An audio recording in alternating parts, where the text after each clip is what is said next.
The hotel built where the earth never sleeps. The ground here is never still. It hums, it shifts, it breathes beneath every step. And in this restless place, where the earth refuses silence, someone decided to build a hotel anyway. At first, the idea sounded reckless. A structure rising above a landscape shaped by constant motion, where the land itself rewrites its own rules. Yet, this hotel became one of the most studied experiments in modern architecture, not because it conquered the earth beneath it, but because it learned how to listen. To understand why this place matters today, we need to go back to the moment the site was first chosen.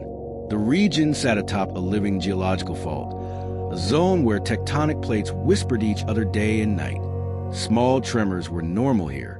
So were sudden shifts, subtle vibrations, and the quiet knowledge that the ground could change at any moment. Developers saw danger.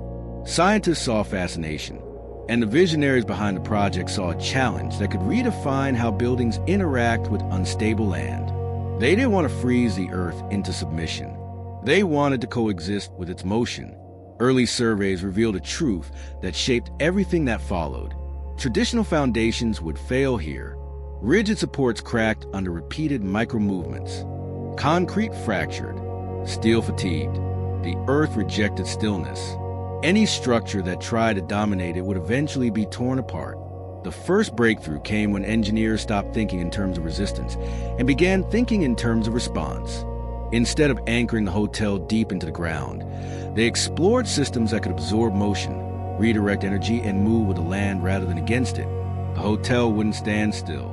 It would adapt, but adaptation came with cost. Designs grew complex, budgets stretched, and doubts multiplied.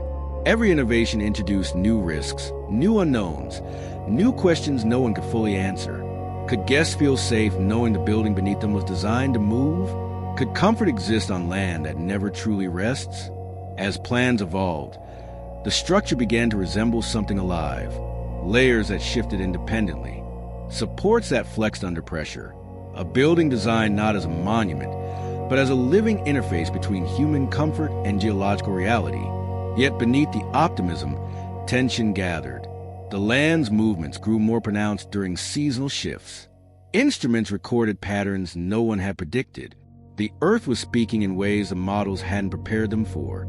And as construction approached its most critical phase, the team began to realize that building where the earth never sleeps would demand more than innovation. It would demand trust. Trust, however, is fragile when the ground itself refuses certainty. As construction began, the earth responded immediately. Micro-tremors rippled to the site with unnerving regularity, subtle enough to ignore, strong enough to feel. Instruments flickered constantly, recording shifts that never fully stopped.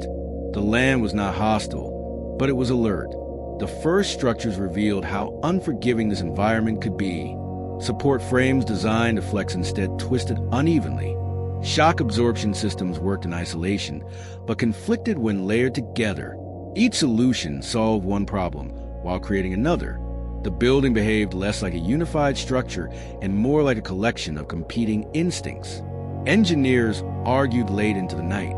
Some pushed for greater rigidity, believing too much movement would destabilize the whole. Others insisted rigidity was the very mistake that would doom the project. Every tremor became evidence for both sides. Every recalculation widened the divide. Then came the first major setback. During a routine stress test, a section of the lower framework absorbed a series of microquakes in rapid succession. The system responded as designed, but the energy redirected upward, amplifying motion in the guest-level floors. The movement was slight, almost imperceptible, yet deeply unsettling. If guests felt it, even faintly, the hotel's promise of comfort would collapse. Fear crept in. Investors questioned the vision. Safety officials demanded guarantees no one could honestly provide. The land was moving too frequently, too unpredictably. Some suggested abandoning the site altogether, but the turning insight emerged from an unexpected source. A geophysicist studying the seismic data noticed a rhythm hidden beneath the chaos. The tremors were not random. They followed cycles tied to subterranean pressure release, patterns the earth repeated over and over. The ground wasn't unstable. It was communicating. This discovery shifted everything. If the building could synchronize with those cycles instead of reacting to them blindly, the motion could be anticipated, softened, even neutralized. The hotel didn't need stronger resistance. It needed timing. Designs were stripped back and reimagined. Systems were linked instead of isolated. Movement in one section would now trigger compensating responses elsewhere, distributing motion like a controlled wave instead of shock. But embracing this idea meant discarding months of work. Components already installed had to be removed. Schedules collapsed, costs soared, and morale thinned as the realization settled in.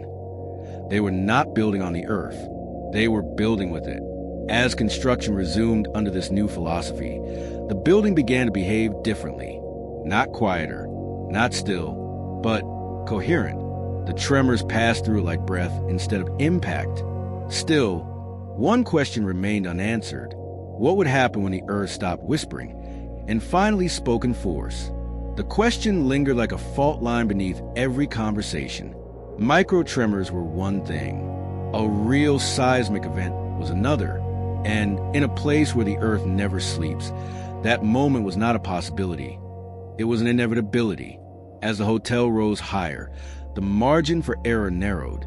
Each added floor increased the complexity of the motion response system. Sensors multiplied.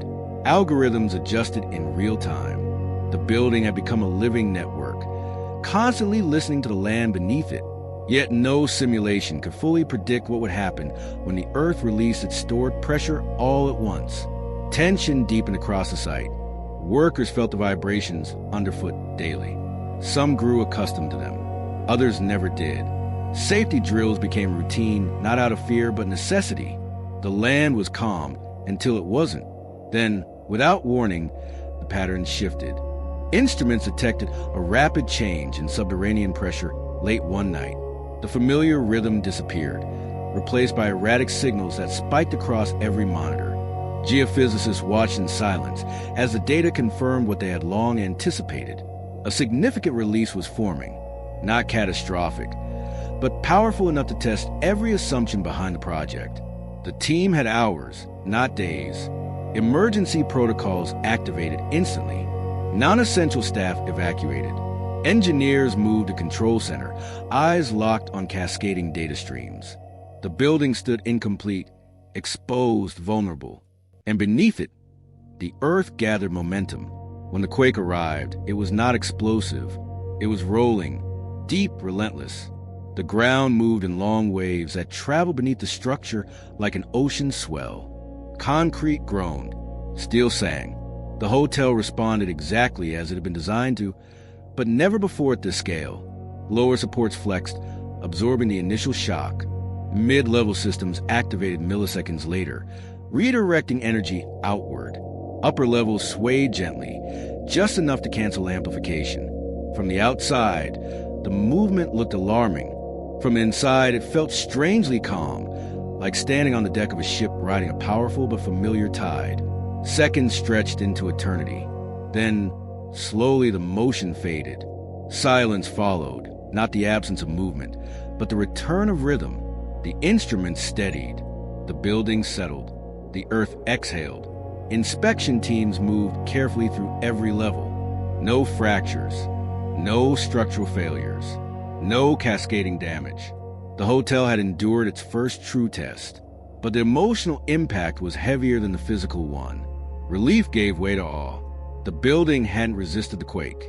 It had danced with it. Every calculation, every sacrifice, every abandoned design had led to this moment. Yet even in victory, a final truth emerged. Surviving the quake was not the end of the story. It was the beginning of a responsibility. Because if humans could build structures that move with the Earth, then they had also accepted a deeper obligation to respect forces far older, far wiser than their own ambition. And as the dust settled, one final question remained. Could comfort, luxury, and trust truly exist in a place where the ground would always remember how to move? The answer revealed itself not in blueprints or data, but in human experience. In the weeks following the quake, the team made a bold choice. They invited a small group of guests to stay in the unfinished hotel. not for marketing, not for spectacle, but to listen, to learn how it felt to inhabit a building designed to move. Guests arrived with hesitation. They knew where they were. They knew the land's reputation. But as nights passed, something unexpected happened. The subtle motions that once frightened the designers became almost imperceptible. The building's movements synchronized with the body's own rhythms. Breathing, balance, rest. What had once been unsettling faded into a quiet awareness, then into calm. Instead of fearing the earth, guests felt connected to it. The interiors had been shaped for this purpose. Materials chosen to soften sound. Lighting designed to ground the senses. Rooms arranged so movement traveled gently through the structure rather than jolting across it. The hotel didn't deny the Earth's activity. It translated it. Over time, the hotel earned its reputation not as a marvel of engineering, but as a place of trust. Visitors described sleeping deeper than they had in years, waking with a sense of presence, as if the land itself had carried them through the night. The movement wasn't a threat. It was a reminder that stability does not require stillness. And that is why this hotel matters today. In a world obsessed with control, it stands as proof that coexistence is sometimes stronger than resistance, that listening can be more powerful than force, and that even in the most restless places on earth, humans can find comfort, not by silencing the ground beneath them, but by learning how to move with it. The hotel built where the earth never sleeps did not conquer the land. It trusted it. And in doing so, it taught us a quieter, deeper definition of strength, one that shifts, adapts, and endures. Subscribe to join the journey.